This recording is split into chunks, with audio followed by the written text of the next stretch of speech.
Today Muslims, all Muslims, they forget their history. They forget the history of Islam. They forget the history of faith. They're not interested in the history of Islam. They're interested in the history of their own nationalities. But when it comes to Islamic history, they take nothing from it. Because in reality, the Muslims were made to forget their history.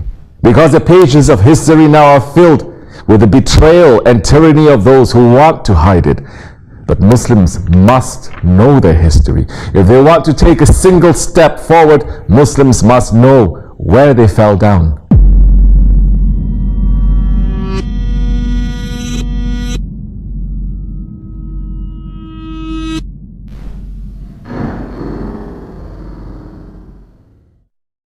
The Seljuks came and they crushed the Crusaders. When 500,000 Crusaders came, Sultan Alp-Arslan came with only 50,000 soldiers, and he made them all dress in white. He said to them, "Today is our wedding day. That is why we are wearing white. With our lives, we will stop these Crusaders. We're going to open another history book to the world." And that Seljuk army stood and defended the world of Islam. And then the sons of Osman rose, and the Ottomans for 800 years held Islam high. They protected the Holy Lands. They protected the rights of the Muslims. They protected the rights of the non-Muslims. They held high the hadith of the Holy Prophet ﷺ, who said, "The Muslim Ummah is a unique Ummah among the whole of mankind. Their land is one. Their war is one. Their peace is one. Their honor is one. And their trust is one." They honored every nation inside the borders. And they especially showed honor and care to the Arabs, calling them the honored people. But then what happened? At the most severe and difficult point for the Sultan, for the Khalifa, for the Muslims, when the Ottomans were fighting on more than 20 fronts at the same time, the Arabs betrayed the Sultan.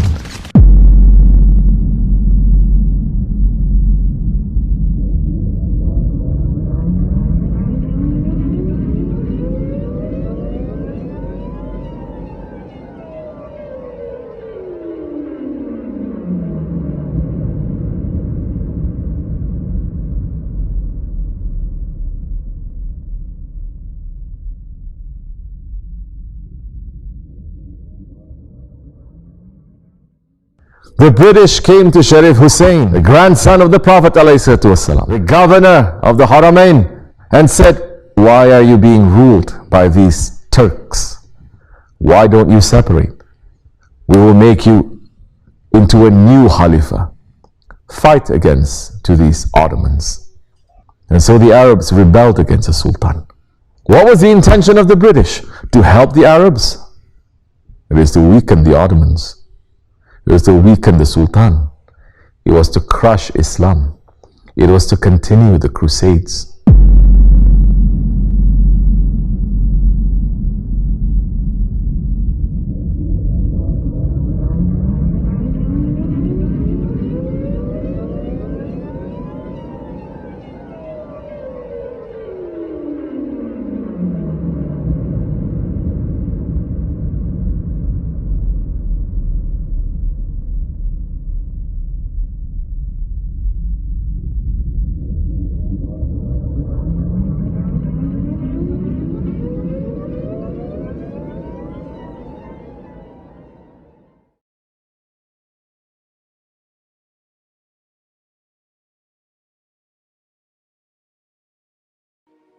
The Arabs became the pawns in somebody else's chess game.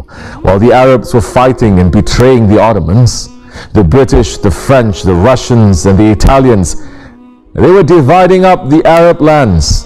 That rebellion made the hadith of the Holy Prophet ﷺ come true when he said, "Soon a time will come when the nations will gather against you, just as people gather around a feast." Someone asked, "Will it be because we are small in number, Ya Rasulullah?" He said, "No, you will be in huge numbers, but you will be as useless as the scum on the sea." and Allah will remove the fear that your enemies used to have for you from their hearts, and He will place al-wahn in your hearts. They asked, what is al-wahn?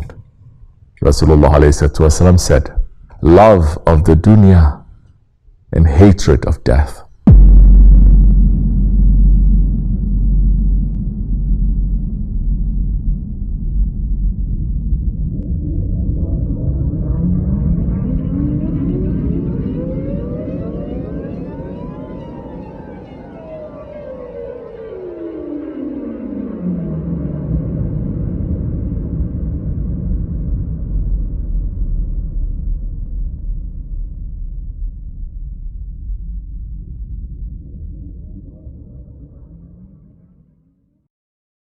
They said to the Arabs, how come you are living under the ruling of a man who is not from amongst you? They listened until they became divided. We were Turkish Muslims. We used to kiss the hem of the clothes of the Muslim Arabs because they are from the descendants of the Prophet ﷺ. And the Arabs, they stabbed the Khalifa in the back, letting the British and the French march into the lands of Islam. The armies of the Sultan were forced out of Damascus from Quds, while the Arabs welcomed the Crusaders with open arms. But as the cities fell one by one, there was one city that did not fall. There is one city where the Ottoman soldiers held on with their last drop of blood, Madinatul Munawwara, the city of the Holy Prophet ﷺ.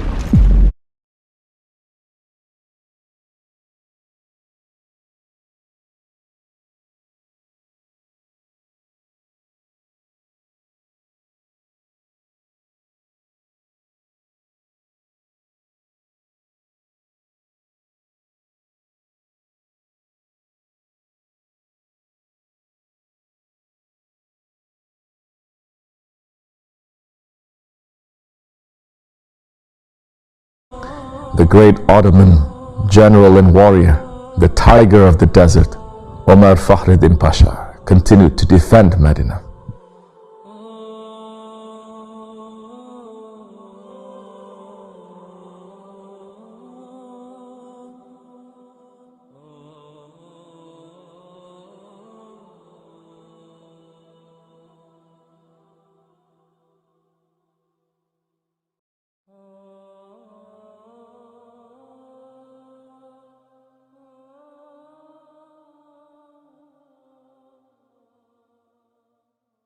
The Arab rebels made 130 attacks on the city of the Prophet.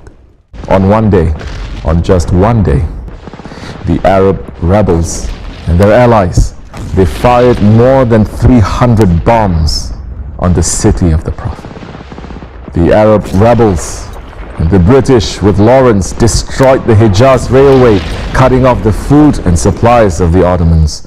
One of the soldiers said, our food was cut off, so Allah sent us provisions from the sky. What was he talking about?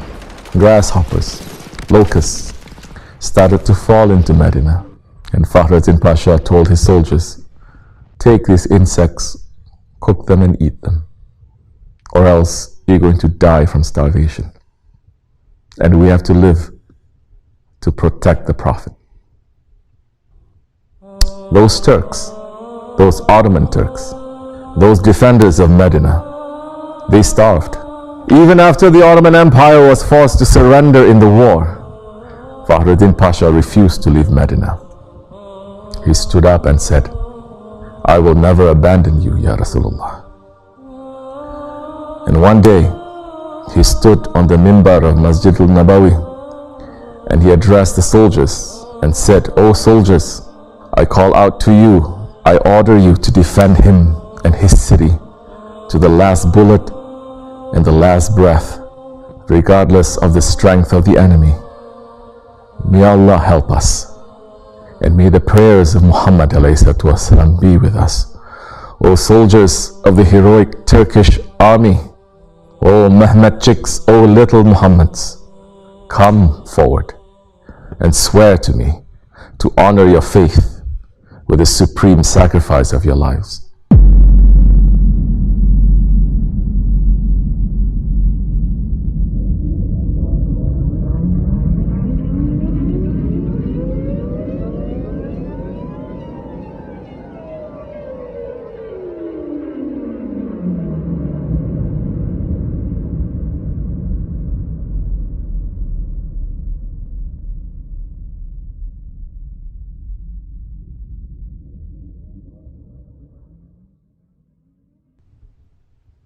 And Sharif Hussein, who was honored by the Khalifa, Sharif Hussein, who betrayed Islam, sent a message to Fakhruddin Pasha, ordering him to surrender. Fakhruddin Pasha wrote a letter to Sharif Hussein, addressing him, saying, Bismillahir Rahmanir Rahim, to the one who broke the power of Islam, caused bloodshed against the Muslims, put in danger the Khilafat and the Amir al-Mu'minin, and exposed Islam to the dominations of the British. On Thursday night, the 14th of Zulhijjah, I was walking, tired and exhausted from thinking about the defense of Medina, when I found myself among unknown men working in a small area. Then I saw, in front of me, a man with the most beautiful face. It was Rasulullah alayhi salatu. His left arm was resting on his hip under his robe, and he said to me in a protecting voice, follow me. I followed him 2 or 3 steps and woke up. I am now under the protection of Rasulullah alayhi salatu. He is my supreme commander. I am busying myself and strengthening the defenses, building roads and squares in Medina. Do not trouble me with your useless offers.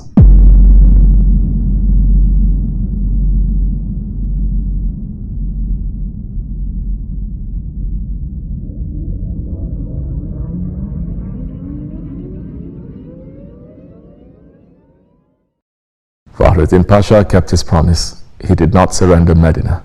In the end, some of his desperate men, they arrested him and took him by force out of the city. And the Arab rebels entered the city. For 12 days, they pillaged Medina. They stole, they desecrated, they disrespected, they destroyed. They broke the locks of more than 4,000 homes, and they looted everything.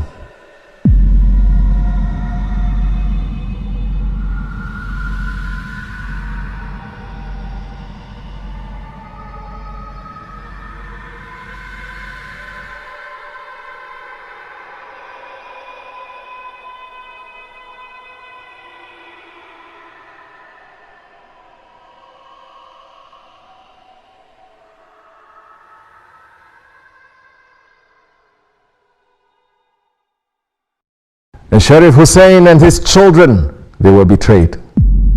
Sharif Hussein was exiled to Cyprus, where he died, crying for the betrayal of the Khalifa.